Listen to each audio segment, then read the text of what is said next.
it's a great honor to be representing all the people that have contributed to paleontology over the many decades. And when I was given the choice of topics, it was like the paleontology of the Turkana Basin, and I thought, oh my goodness, how can anyone cover that in days, much less 45 minutes? So I'm starting with a bit of a caveat and an apology to the many people, some of whom are in the audience, whose work I will not really be able to include in this, but you'll be hearing about some of it at least, like the earlier record, in other talks. So we have our of course, focal organism ourselves, and the context of their evolution involves, of course, faunas, and all the organisms, floras, that were part of their ecosystems in the Turkana Basin.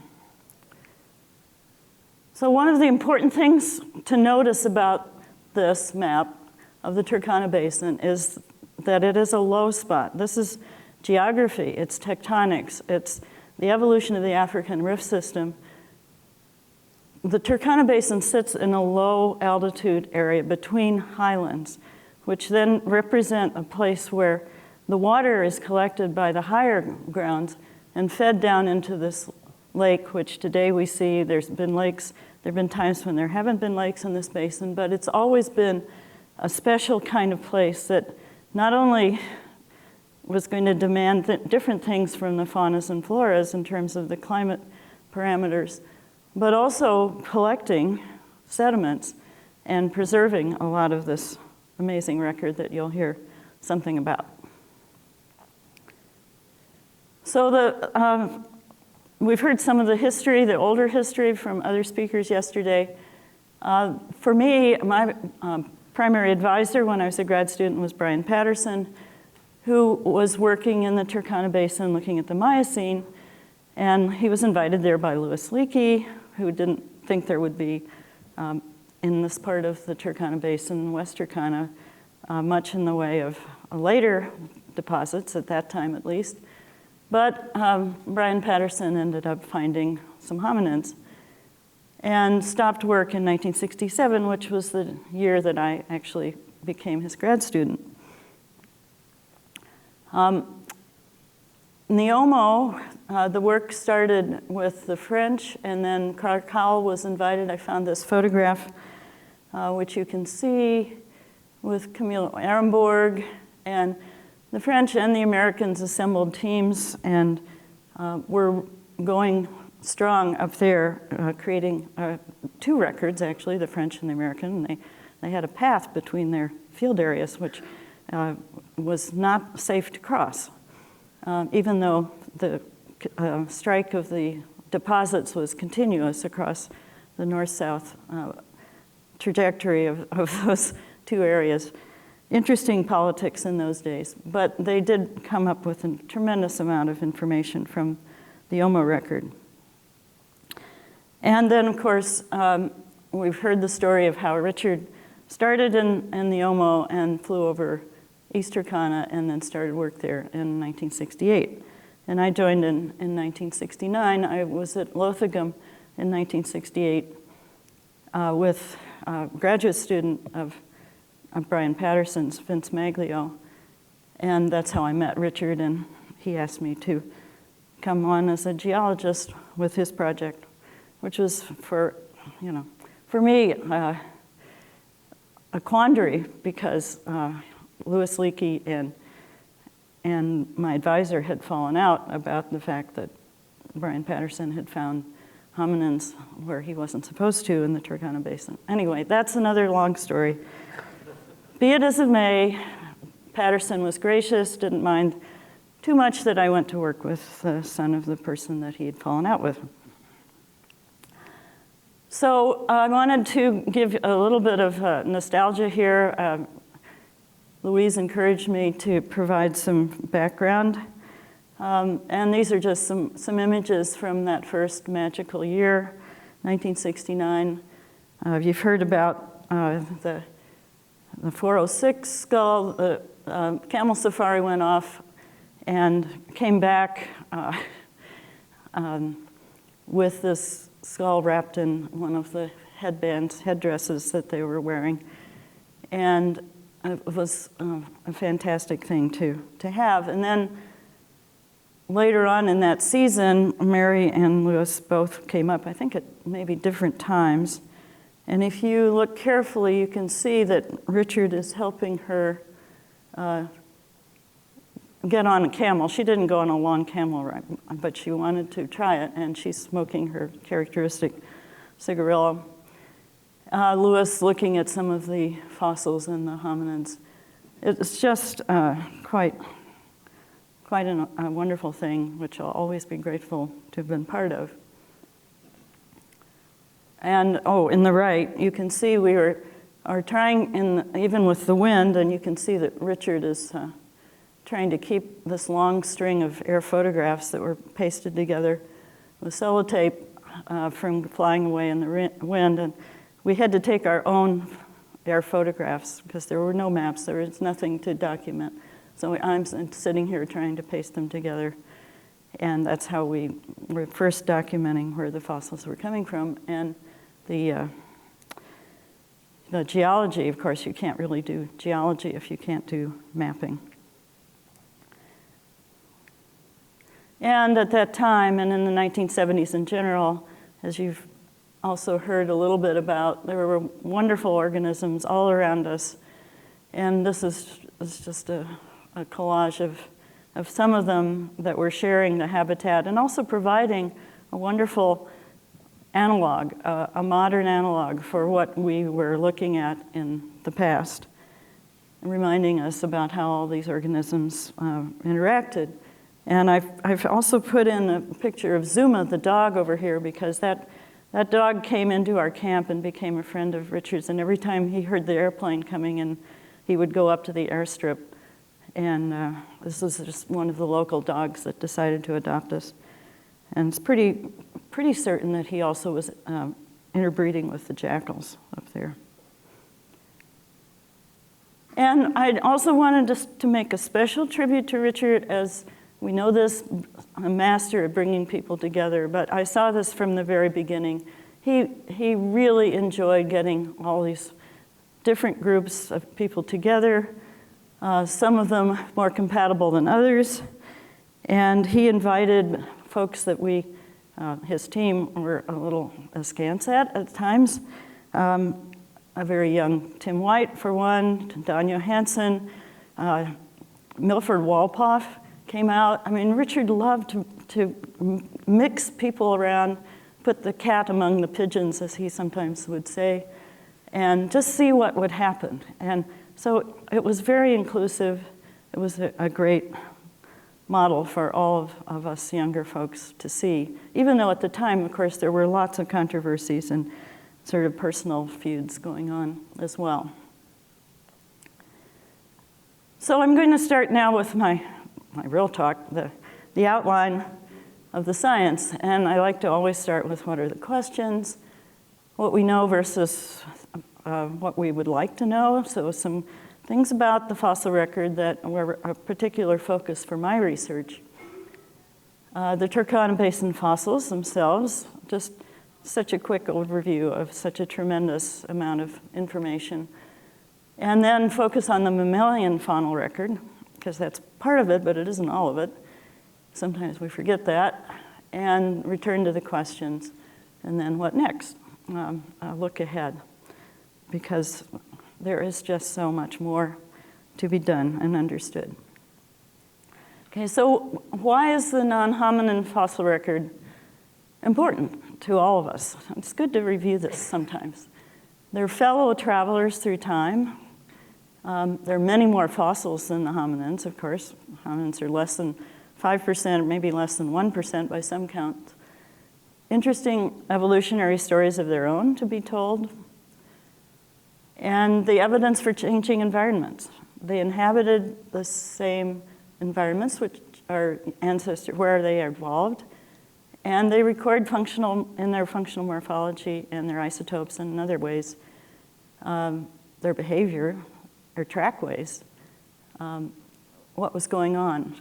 And they preserved taxonomic information for the hominin behavior, prey choice, potentially, cut marks, et cetera. And this is also kind of hanging in the background of all of our ways of thinking. That is the savanna hypothesis, out of the forest into the open country. It's been looked at and questioned and tested, and some of it's true, some of it's not, but it's always kind of hanging back there as a model that we've grown up with and are continuing to investigate. So our questions at the beginning, of course, are just what's out there. What is the fossil record of the Turkana Basin? Discovery, documentation, description, and for me at least, how and where were the different taxa preserved? And of course, not just for me, but a lot of the geologists and the archaeologists and the paleontologists were intrigued with that question as well.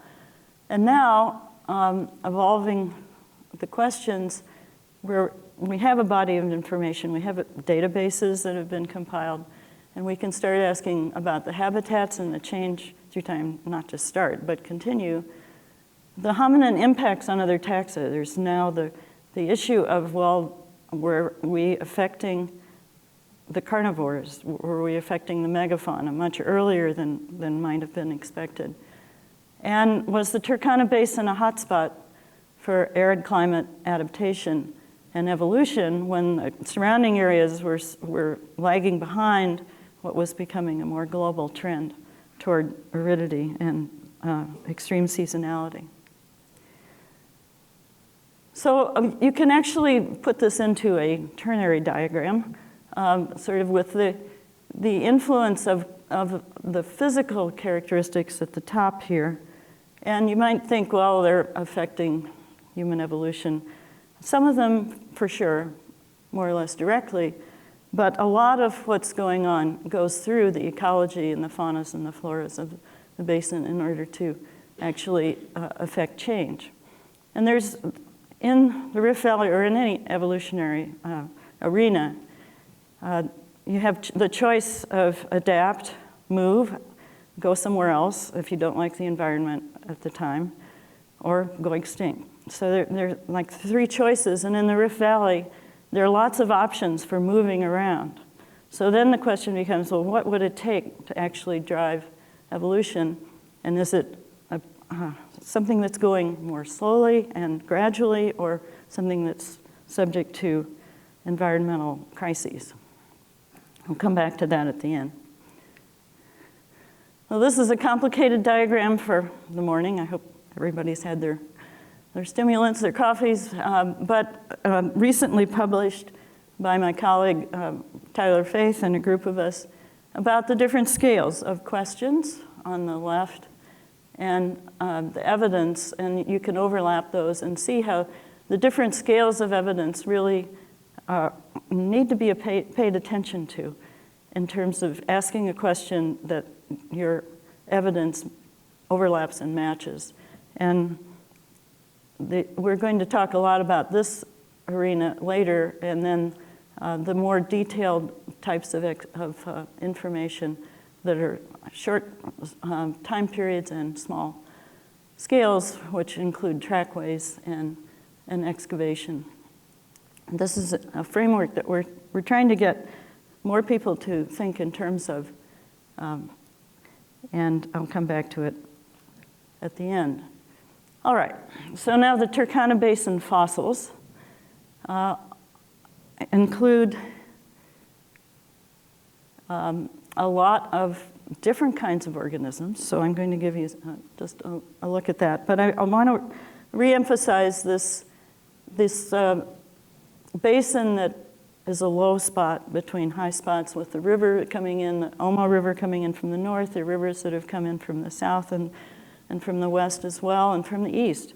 So it's a basin that's been fed when there's a lot of rain around the East African subcontinent. Then this has become sometimes an overflowing source of the Nile as well. Other times it's become an alkaline lake that is not palatable for drinking. So it's fluctuated between those. And the sites are over here. The main sites that I'm going to talk about, and I know there are many others that are not on this map, but this is about the last 7 million years. And now, because of all the wonderful work that's been done, partly by the Turkana Basin Institute researchers, we know there are lots of other sites as well.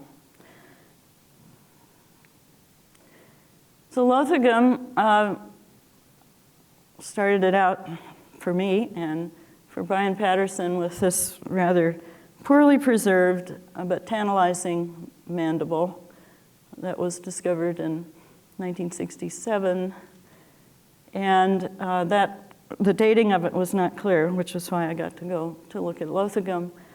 And this is Vince Maglio and one of our Kenyan assistants carrying just one of the many elephant fossils that he was collecting at that point.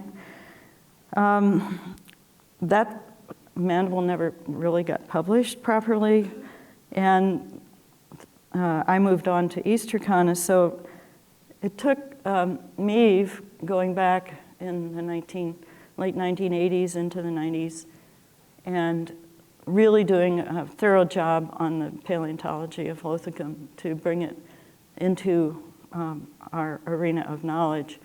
And the monograph that she published with John Harris is a classic. For the Shangura Formation, this is an air view showing the successive deposits of fluvial sediments and the wonderful volcanic ashes that are the white parts. And Frank Brown was able to, new dating techniques were used to get the dates at the time the first Homo over here. And this is a continuous, beautifully exposed sequence. So they had that advantage over both East and West Turkana. And they also had these amazing bone assemblages that were excavated. And, sorry, I went forward. There. And those represent, the river going back and forth within its channel belt and reworking bones that were coming out of the banks and on the floodplain and in the channel and creating lags of these very rich but very fragmentary and tooth-rich deposits. So their preservation was more like this. East Turkana, a different preservational situation with more complete material. And when the project started, and then on for years, and the East Turkana surface was just littered with fossil bones. It was amazing to go out there in the beginning, whole elephant mandibles just sitting there and beautiful primate remains. And of course, we couldn't really document as well as we needed to, so some of those specimens still we're trying to track down where they're exactly from. But it was a happy hunting grounds of the best kind in those early years for getting a lot of fossils into the collections.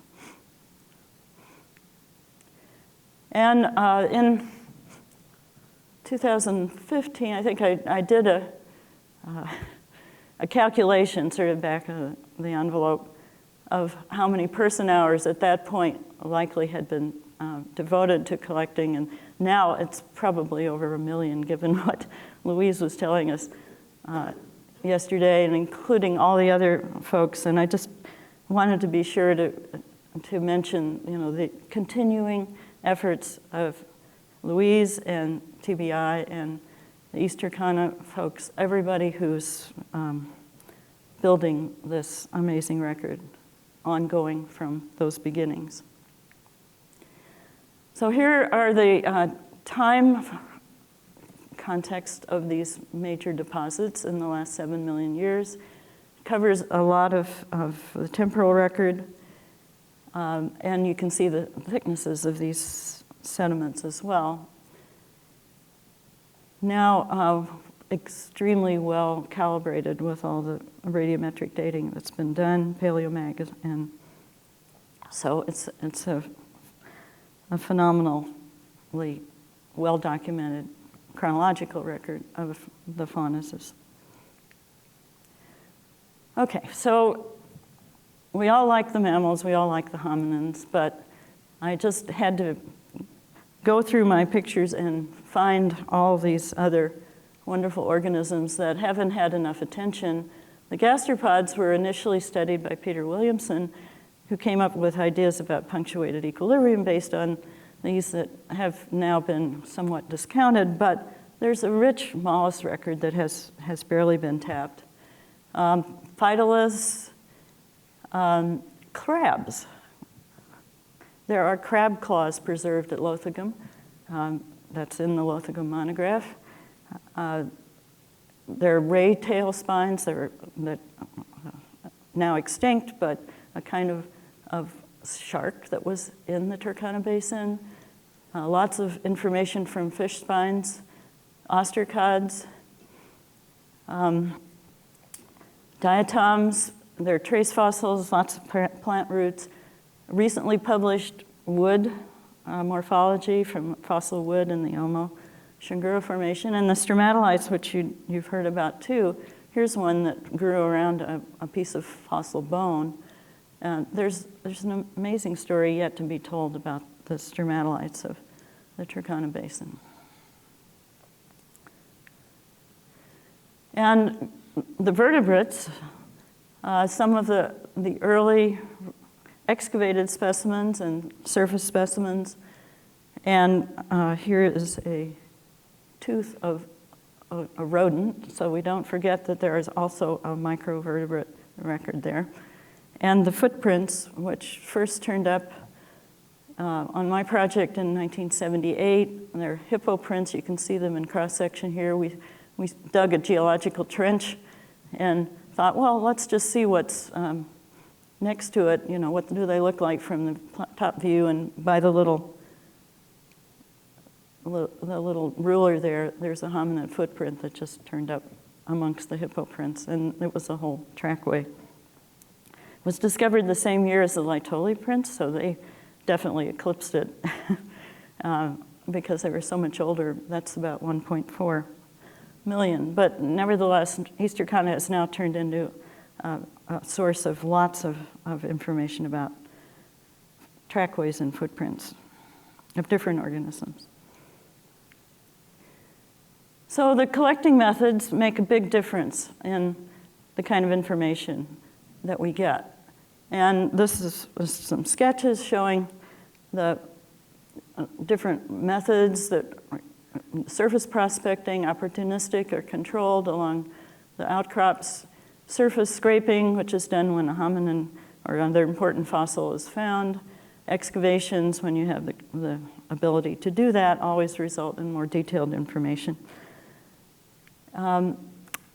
Like this, beautiful complete specimens in Area 103 in East Turkana, and also some interesting taphonomy because this was a little channel where a bovid femur got caught against this big Euthecodon skull and jaw. So, yeah, it's a trade-off. If you go out and do the opportunistic prospecting, you come across wonderful fossils too, but they have less precise information. And so you create different kinds of data sets to address different kinds of questions. But if you do pay attention to the kinds of environments the fossils are coming from, which was something I was very interested in this case, here are two kinds of suids, and based on what I call the square frequency, which is just the frequency on the ground, the delta, the channel, and the floodplain have different relative abundances of these two kinds of suids. And then if you line up also many different kinds of taxa, you can see that the different environments are actually, and this is a lake margin and this is a channel, just one set of samples. They represent different kinds of habitats. And that was the question: do the taphonomic processes cancel out this kind of thing, or is ecology actually preserved in the depositional settings that these fossils end up in? And indeed, ecology is preserved. Not perfectly, but information is there. And not only that, but at one time period, of systematic sampling in the 3 areas of East Turkana, Ilarat, Karari, and Kubifora, Area 103, the greatest differences between the proportions of these major groups of mammals were not between these 3 areas, but between whether they were in the levee floodplain or in the channel. And just to highlight that a little bit more, this is the hippo, not so different in the top row, but quite different in the between channel and the levee floodplain. And also, if, as another comparison, the equids are more abundant, and primates, other things too. So if your big sample is coming all from channel deposits, for instance, you will have a signal that's skewed over toward the more open habitat. But if it's from the lake margin, then you'll have potentially one that's more skewed toward the closed habitats. At least that's what we were thinking in the earlier years. Still needs more elaboration. But what about the hominins themselves? They were, that by then, pretty large samples. So just as this example of the 406 skull, because before they cleaned it, I was able to look at it. There's this minimal bone weathering on this skull, no transport abrasion. The dentition was missing. But it had not been transported very far before it was buried. Here was the actual site. Here's this microstratigraphic section, and it was clearly related to this little channel deposit, which then you can imagine as equivalent to something on the modern lake margin. And taking that into the larger sampling of the hominin record as of the early 1970s, I documented a lot of the hominins that were available at the time, the ones that were pretty well both documented geologically but also taxonomically. And there are differences in where they occur. This needs to be updated, of course, but it's very tantalizing that the lake margin deposits are having equal numbers of Homo and Paranthropus. I don't think there's any question that they were contemporaneous as well. And in the fluvial environment, Paranthropus was more abundant. Of course, as dead organisms, but other work I've done indicates that this is a fairly good representation of where they actually lived as well. So let's go to the faunal record. And I'm going to have to go faster, but I want to pay tribute to the people who have contributed so much to caring for these collections. They were pouring out of the Turkana Basin first into the National Museum in Kenya, and Richard, of course, was very concerned about having a new building, the space that would receive and take care of, well, the people as well. Mary Mungu retired in 2016. She was the curator in paleontology. Many of you know her, and she was wonderful at being the mother of the collection at NMK. And Renee Bobet, working with Rose when she was just an intern, I think, and now she's the head curator there. And so carrying on this training, and I included Ellen with some students, TVI, because I know the collections there are a major resource, a major concern, and I just want to make a further plea for the future of Turkana Basin paleontology, that the perpetuation of these collections and the information that they represent should be very high priority for finding more resources and training more people. So just now, borrowing the mission statement of the Smithsonian Institution, people working in the Turkana Basin have done an incredible amount of publication on the fossils. So the monographs that John Harris worked on, the West Turkana, on Lothagum, and both Meave and John Harris deserve great credit for the amount of effort they put into these monographs, which will stand as sources of information for a very, very long time. And then Hank Wesselman developed the microvertebrate record in the Omo, and Renee, Zerai, various other volumes, and the most recent one coming out that Sally Reynolds and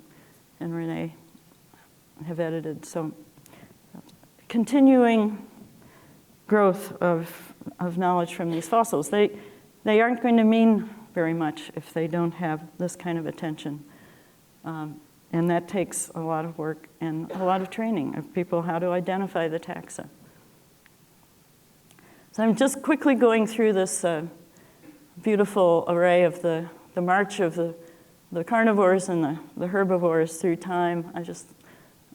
Mauricio Anton's drawings are wonderful. Each square is supposed to be a meter scale, just to give you that. And the Turkana Basin fauna has contributed so much to this story that you're seeing the reconstructions of these animals, as well as, of course, other areas. And the recent compilation in the Bob Reynolds Turkana stratigraphy, you can go to this and see a summary of the large vertebrates arrayed through time and with the climate on the left. And so many things are being put together. A few of the surprises that came out from, like Lothagum, this giant leopard-like mustelid, unknown to science before. The pig record was unknown really until Turkana Basin was developed. And well, I just wanted to point out those pigs were giants relative to the hominins of the time. So imagine going out into the woodlands and encountering a pig the size of a small elephant. And of course, the evolutionary ranges, the stories of first appearances, the last appearances, the radiation of the grazing bovidae has been greatly augmented by our record. And I don't want to forget the rodents. I was telling myself this before. There's so much more to be done with them. And this paper just came out recently, 2020, from Canopoi. It's an amazing microvertebrate record that Chalo and Elisa Winkler have developed. And you can see the differences if you look between the Canopoi and Omo B at the same approximate time period. And there's a lot of paleoenvironmental information to be developed from those sorts of comparisons as well. I wish I had more time, and maybe Chalo will tell you more about it. Okay, now I have about 5 minutes to go through a few more highlights from the mammalian record. How good is the fossil record of past biodiversity? Was it more diverse then? Similar? That was a question I was intrigued about. Here we can compare relative abundances based on the fossil sites and modern parks in Kenya. And you can see that there are intriguing differences that carnivores are less abundant, but that could be a function of poor preservation. But the large animals, the megafauna, have decreased, and that's probably a real signal. But you can also do these by member and do the counts of individuals. This is just a compilation of the overall biodiversity through a lot of time, so it is time averaged. And you can see that patterns that have been observed, that the East Turkana has more diversity, up to 50 plus genera. And these are asymptotic curves that are leveling out to the right. So 40 to 50 genera over those time periods. It seems to be what was the, I don't know, carrying capacity of the Turkana Basin ecosystem. But actually, when you compare with modern environments and modern communities, and the only one I could get with really comparable data was Masai Mara with abundances and the counts of individuals. It looks like, the biodiversity at the time in Turkana Basin was not that much different from what we see in the early 20th century in modern East Africa. I guess you should consider that hypothesis, but before we say that it was more diverse then, we need to do a careful look at comparable modern, or at least early 20th century communities in East Africa. Now, what about the aridification pattern? We know from stable isotopes, independent evidence, that there's this trend from 4 to 1 of the Shingura and being a woodland more environment and then becoming more open, and the East and West Turkana going toward more open grasslands. We'll hear more about that, I'm sure, from the isotope specialists. But early on, René Baudet and I took this array of assigning the taxa to different environments and looked at what was going on in the Omo, and it was pretty clear that there was a decrease in the forest adapted organisms, mammals, and increase in woodland, and very little in the way of grassland all the way through. And there's this persistent pattern of difference between the east-west Turkana and the axial Shingura Formation record, where if you were a hominin in the Turkana Basin and you didn't like being out in the open, you could go to the Omo. You could go into habitats that had more or less openness, woodland. They're mobile organisms. They weren't the only ones doing that. So there were choices around the basin for habitats that were persistent through time. And this has been mentioned in a paper by Mikhail Fortelius and others, that the ramp side, the east side, is the more water persistent environment, the west side more fault controlled. And that's had an influence, most likely, on what you're seeing with the patterns of the faunas. Work by David Patterson showed that within any particular time period, there are differences in the dental isotopes in the different parts of East Turkana. So even within this scale of tens of kilometers, there were different habitats available to all of the organisms at that time. And Andrew Dew has looked at core species versus transient species. Core species are the persistent members of a faunal community.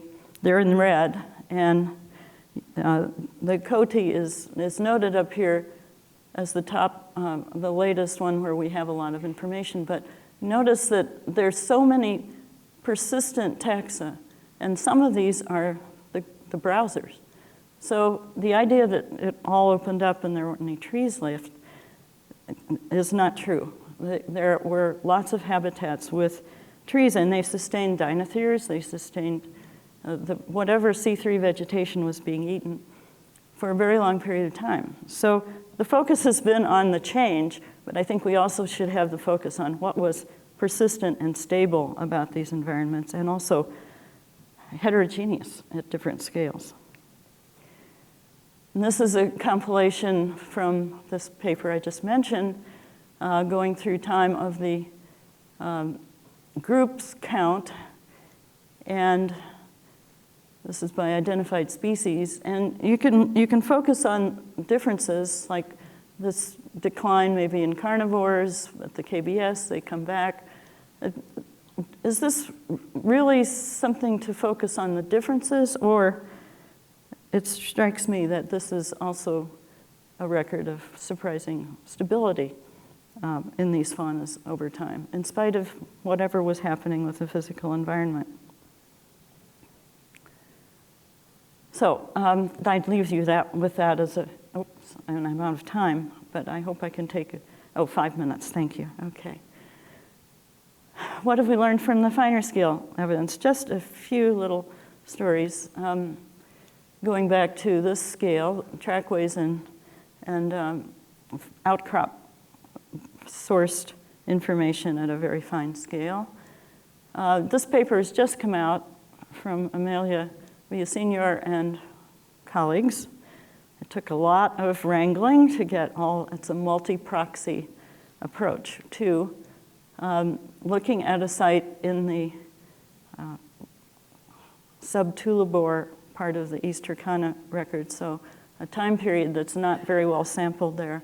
And these teeth turned up in surveys in 2003, and since then there's been all this work by Amelia and others in the authorship to understand as much as possible about this site. Now, these are not beautiful hominin specimens, but they record a hominin or several that were mixed in with other fauna at this time and place. And it's a very small place. This is the actual locality. 50 or some meters of surveying here showed that there were lots of small remains and some large ones. And so Amelia and her colleagues have focused on different proxies, and the hominin is here. And all the other fossils were weathering out of this Paleosol. And just to draw your attention to what the proxies are all saying at this early part of the stratigraphy. It was humid, relatively woody, by biomarkers, phytoliths. The pedogenic carbonate, however, just above is indicating more C4. So it looks like this was a mixed kind of habitat documented as the source for these fossils, and also it was a hotspot for other primates, cercopithecids, that were recovered from here. The gray part of the bar there is just representing the comparison more at this particular site than along the Area 129 outcrops, where we were getting all of these. But here's the hominins. So at this scale, there's a lot more information to be developed. And not only that, the different proxies are coming up with different signals.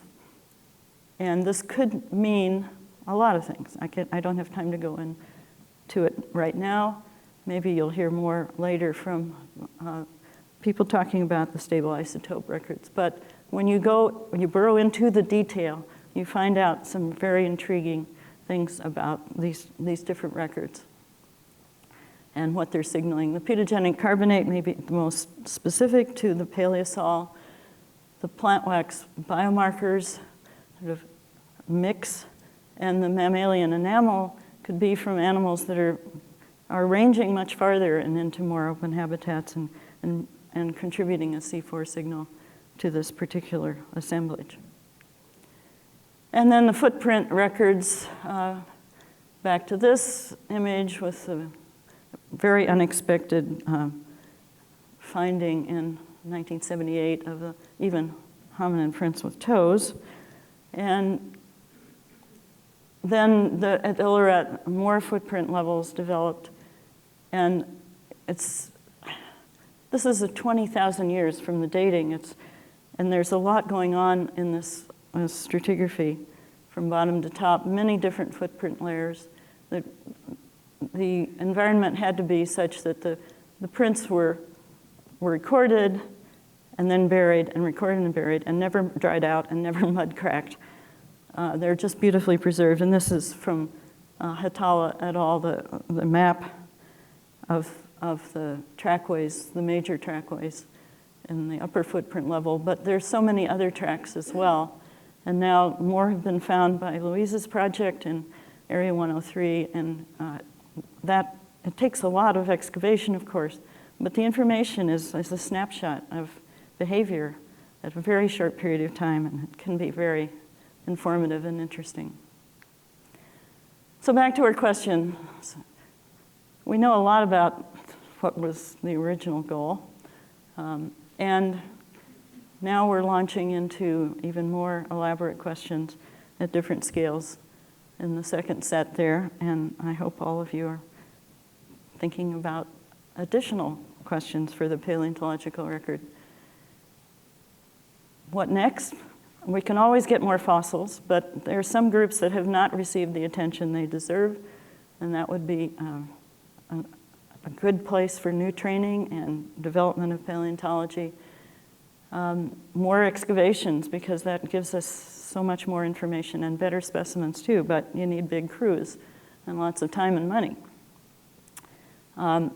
It's the trackways, as I mentioned, and then there are archaeological faunas in NMK that have not been integrated with the paleontological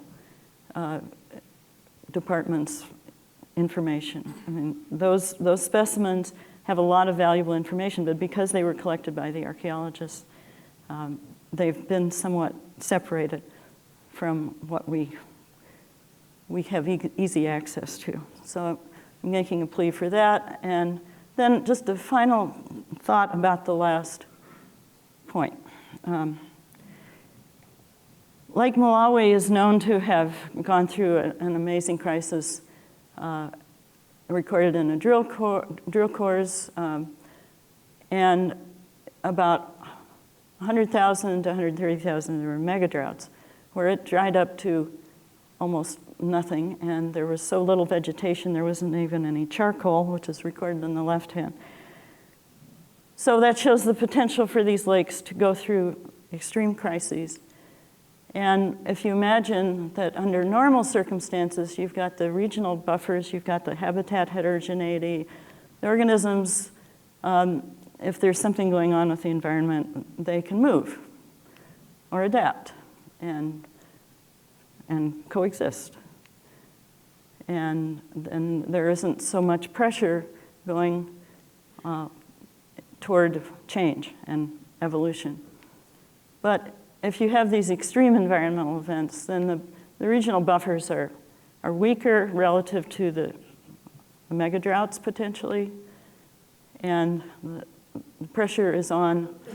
There's competition, there's focusing on resources in particular places, and that's when you could generate more change with small populations, feedback, and extinction, or at least extirpation. So this is a model. We can think about it. We can develop other models.